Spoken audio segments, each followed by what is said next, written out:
Welcome to the fifth session of judgment writing. Last session we have already seen the framing of issues for partition, P&SC case and money suit. So today we will be dealing with the judgment writing on the basis of the issues that we have framed. Okay? So whatever is the issues, if you have written down, then it will be helpful. Otherwise also no problem. We can just write up. We'll have a sample of the judgment writing in civil cases. Okay? For property matters, how will it be for partition cases, for P&SC case and for money suits. These are the three which we have dealt with for the framing of issues. Clear? Now we will go to the judgment writing.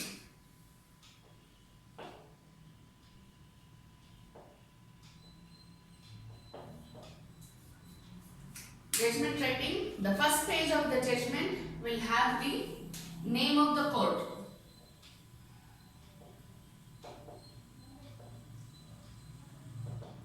The case number, name of the court, the case number, and then you have the by and between, right? So between the plaintiff, that is the name, okay, and then the duly represented by his advocate,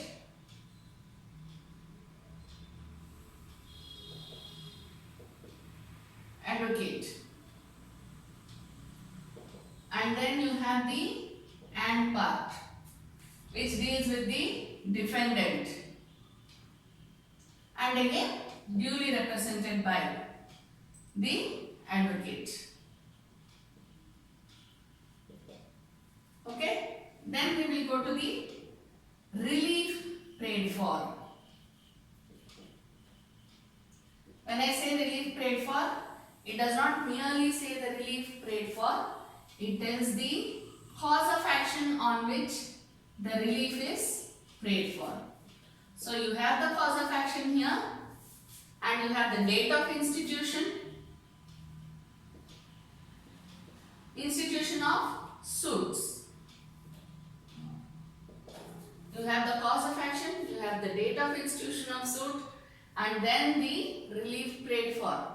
After that, of course, it is the seal and sign of the judge. Okay. Now we go to the actual judgment writing, where we write the proper judgment.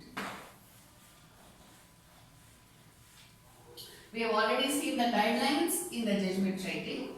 What are all the guidelines? General guidelines. Okay, now we will try to follow the same whatever we have done. So how will we write first? The first would be brief facts of the case.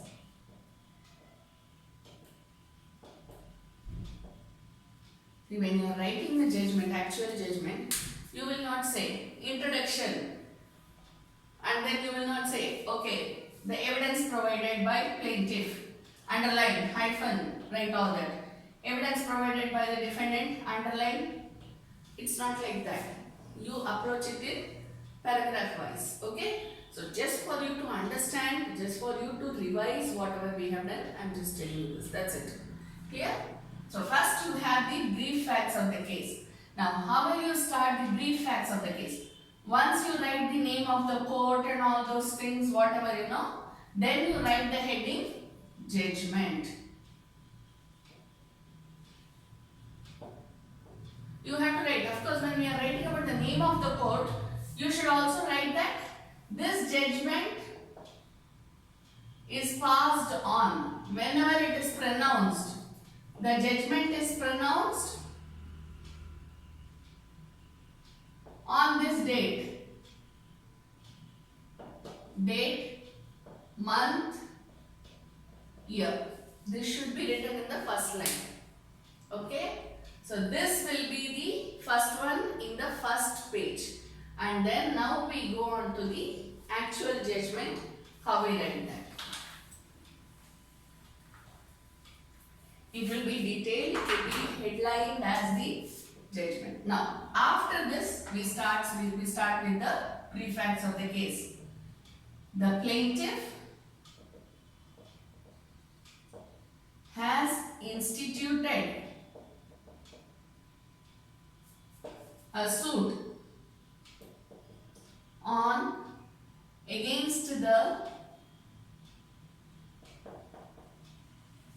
defendant. See here you should always see whether it is plaintiff or plaintiffs, defendant or defendants. Whatever I am saying, it is just the basic. So if there are more than one plaintiff, then you should write it as plaintiffs. If there is more than one defendant, you should write it as defendants. Clear? Okay. Now the plaintiffs have. If it is plaintiffs, automatically the English will be have. Grammar. Against the defendants, for the relief of, what we did was money suit, partition, P&S. Okay. First we will take a partition case, then we will go to the others. For the relief of partition of shares of the suit scheduled property. You know what is suit scheduled property, I hope. Suit scheduled property means the property which has been described in the plaint as the subject matter of the suit. That is known as suit scheduled property. When we are preparing a plaint, towards the end we will say schedule, and then you will say all that piece and parcel of land, or you will say all that piece and parcel of flat number so and so. Whatever is the details of the property, we will write it. So that schedule which we write in the plaint is known as the suit schedule property. That's the subject matter of the suit. Okay. Suit schedule property. Now, the plaintiff contends that the contention of the plaintiff. See, if the plaintiff has told about the shares, then you write about the shares as well. If the plaintiff has indicated. Certain cases, what we say? Plaintiff indicates that he is entitled to 1/4 of the share or half of the share. We indicate that in the plaint. When we indicate that in the plaint, or 1/10 of the share, that is common in all the partition cases. Am I right? So when the plaintiff indicates the extent of share that he is entitled to, then you have to mention that also in the first paragraph. Okay? So the contention of the plaintiff is that, we will just take a foundation. Am I right? The other day I was telling you, we have our own imaginary situations. The plaintiff contends that, the contention of the plaintiff is that he is also a class 1 heir. Just as the, or like the, whatever you want to write, you can write. See, one thing I would like to tell you at this juncture is, when you are writing the judgment, the wordings are your own. Okay? The vocabulary is your own. The way you express is your own. Each judge has his own way of writing judgment. Clear? So, English, whatever words you want to use, you can use. But please see to it that it is understandable. Please see to it that it is the appropriate word. It should be most appropriate word. Okay? Because it is a judgment. It is not any other plaint or anything like that. So you should remember these 2 points. It should be appropriate. Punctuation should be exact. Words used should be specific words. If details are necessary, then you should write it in detail. Clear? So you should be very, very careful about how you are writing the judgment. Here what we have started is, the contention of the plaintiff is that he is also a class 1 heir, just as the defendant. And hence is entitled to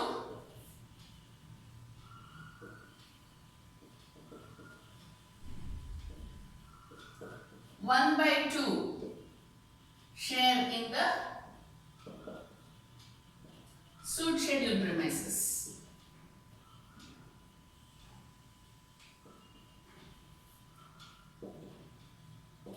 Then this is the brief facts of the case.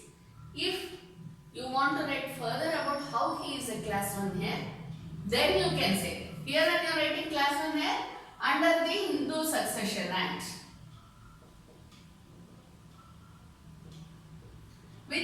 religion, if it is any other religion other than Hindu, then you have to mention it as Indian Succession Act. See, that is why I said facts of the case are very important. It's very, very important. Therefore, you should look at the facts of the case and then write your judgment appropriately. Here we are taking the premise that the person is a Hindu. Plaintiff as well as defendants are Hindus. Okay? Now, this is class 1 here under the Indian Hindu Succession Act, just as the defendant and hence is entitled to 1/2 share in the suit schedule premises. Okay? Again, the plaintiff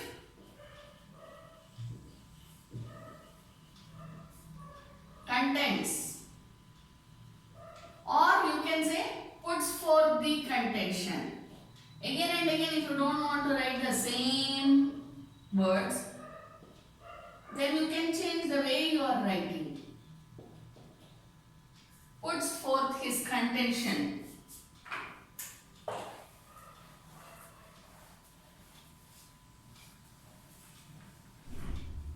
That he is the, what shall we say, class 1 here? Grandson is also there, am I right? He is the grandson of the original owner of the property. If it is ancestral property, then how you will say? He is the grandson of the co-partner, or he is a co-partner in the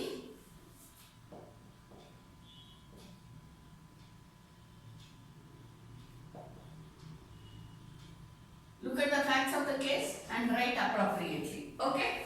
Puts forth his contention that is the grandson of the original owner of the property or co-partner, or if it is daughter's son,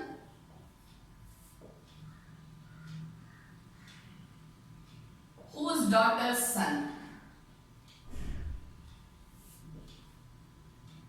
So how we will write? Put forth the condition that he is grandson of the original owner of the property, or he is a co-partner with the ancestral property, or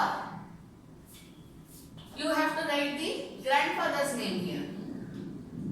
Grandfather's daughter's son. Class 1 here, we know it, right? Grandfather's daughter's son, and hence is entitled to an equal share in the property.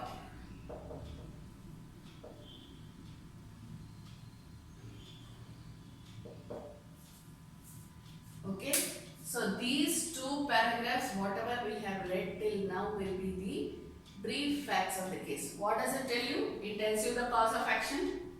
It tells you under what he has the right to claim. You know it very well. Where there is a cause of action in civil cases, there should be an act, and that act should have a right, title or interest. Right and or title and or interest. Please be very, very careful while listening to it, because right is different.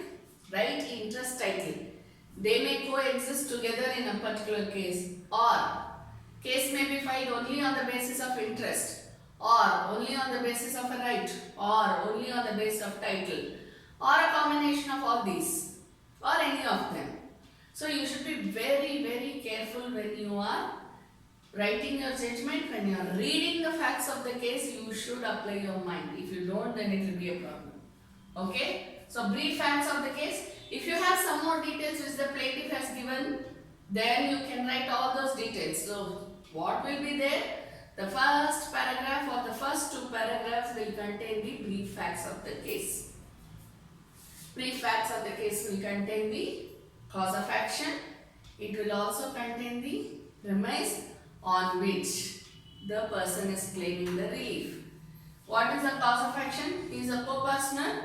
There is a division of property which is needed. Second one, what is the premise on which he is relying on? If I have to say something, I have to rely upon it, right? So here what does the plaintiff say? I have a right, equal share over the property. Why? Because I am class 1 here under the Hindu Succession Act. So you should give it to me and I should get a share in the property. So here it is, hence he is entitled to 1/2 share in the. So plaintiff contents are put forth. How he is relying upon, on what basis is he a class 1? Here is told I am class 1 here. How will he become a class 1 here? He is ready to explain that also. So what he is explaining this? He is the grandson of the original owner of the property. If it's a self-acquired property or a Hindu or divided family, then we go on to write all those various types. Am I right? So you read the facts of the case, you put in the exact expression over there. And then or he is the grandfather's daughter's son. As far as this son is concerned, he is grandfather. Right? So grandfather's daughter's son. Clear? And hence is entitled to an equal share in the property. Next we go on to how he proves it. If there are further facts given, please write it in the brief facts. See, unless it is very clear that there are unwanted details, don't leave any details in the judgment. Then it is unwanted.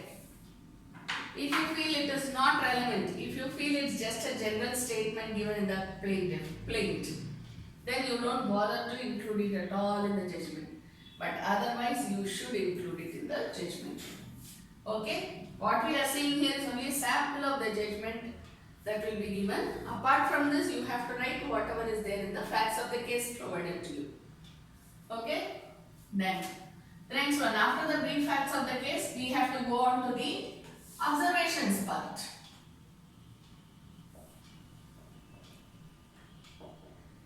Again, as I told you, we will not be writing it as the heading, observations, appraisal and all, we will not write it as the heading. But what we will do is, we will start writing the paragraph.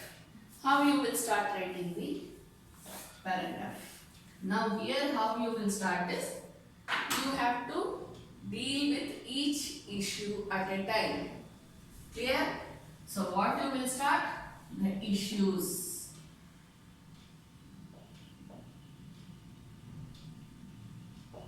Or just write it as issues. Anything. Okay? Issue number 1. Whether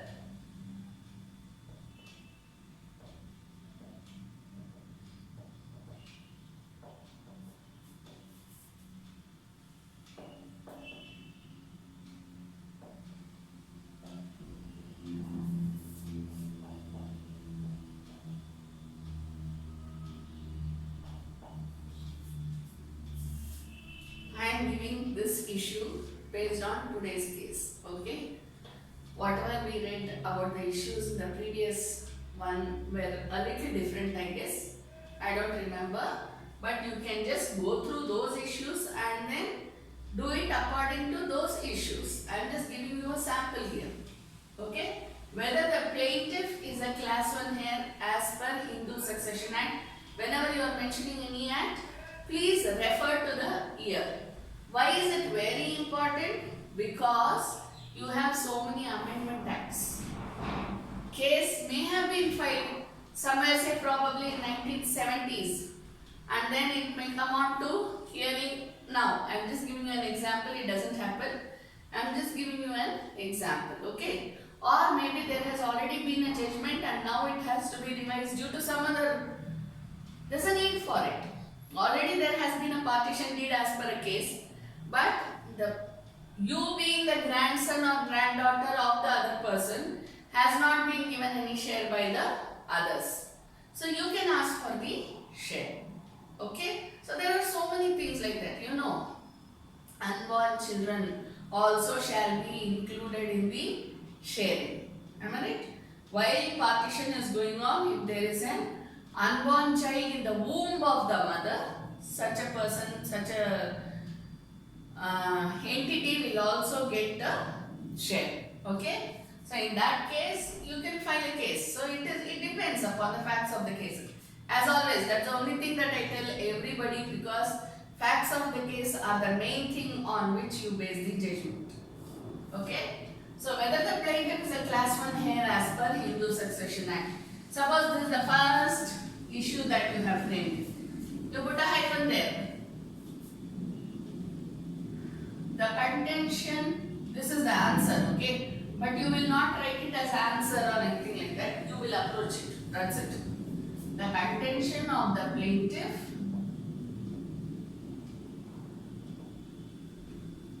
that he is a, class 1 heir under the Hindu Succession Act has been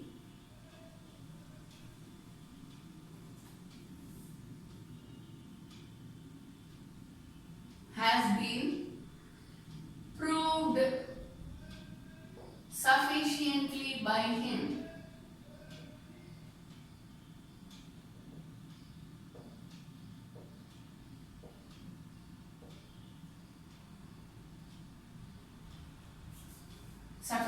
by him as seen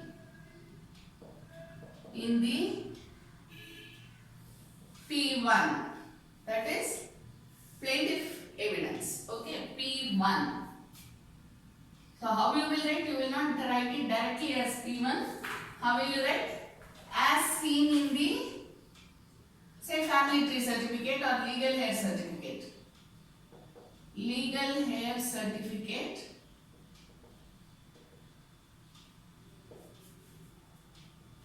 duly admitted and marked as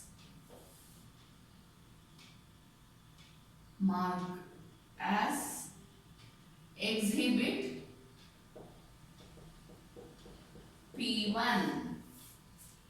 Okay, so when we say legal hair certificate duly admitted and marked as exhibit P1, so this will prove that this has been. Or if you want to write it in a different way, you can say the plaintiff proves his contention that he is a legal hair, class 1 legal hair, by providing or producing the document of legal hair certificate which has been duly admitted and marked as exhibit P1. Any way you can write. As I said, the way you write your English is your own style. This is just a common style that I have written it. Okay? Number 2. Here you have to say that, see, once you are dealing with one issue, be sure that you are dealing with both sides, both the parties. It should not be only the plaintiff that you are dealing with. Whether the plaintiff is a class 1 heir as per Hindu Succession Act. Okay? Legal hair certificate duly admitted and marked as exhibit P1. At this juncture, I should note. What do you remember when I say should? Evidence Act. Should, shall, presume, may, presume. Right? So whatever are the acts, notifications, journals, anything that you take up, they are all coming under the category of shall, presume documents. Am I right? Yes. So I should note. Why? Because here we are talking about Hindu Succession Act. And act shall be presumed to be genuine by the court. So how you write? At this juncture, I should note that the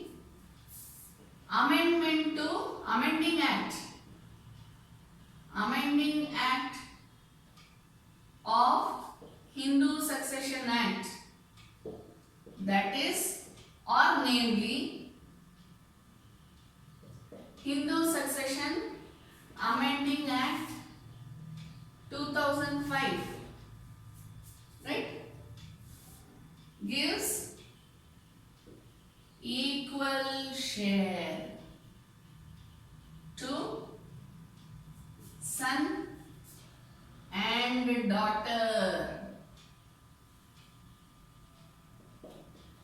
Hence, the plaintiff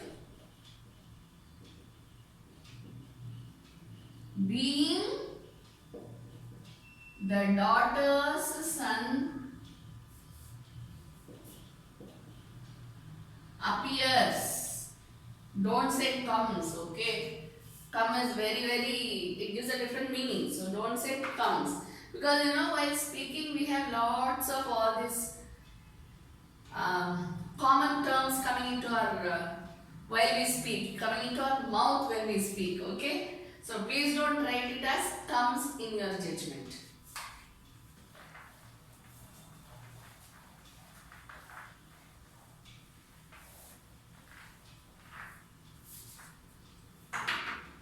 Appears in section 6 of the Hindu Succession Act 2005.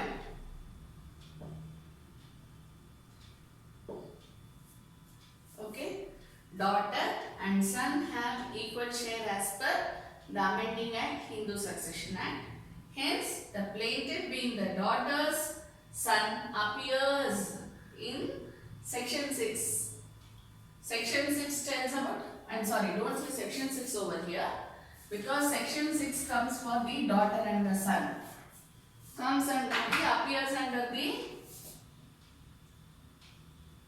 class 1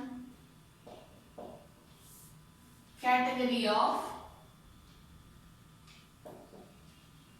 legal heirs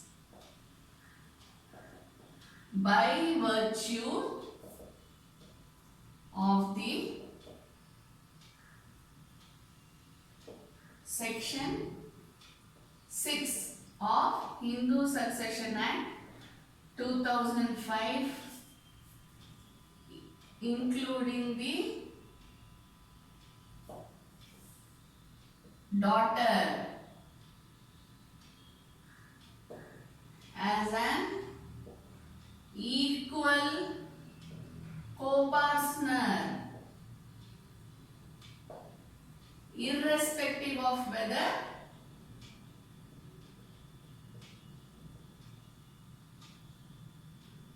she is or remains. See, this is very, very important. She is married means she can be divorced, widowed, judicially separated. We are all lawyers, we know it. So, therefore she is married. She is married means she could have come back. Or probably she is divorced. Or probably she is a widow. Anything may happen. So, what is it? Whether she is or remains married. Remaining married means she is in the husband's house.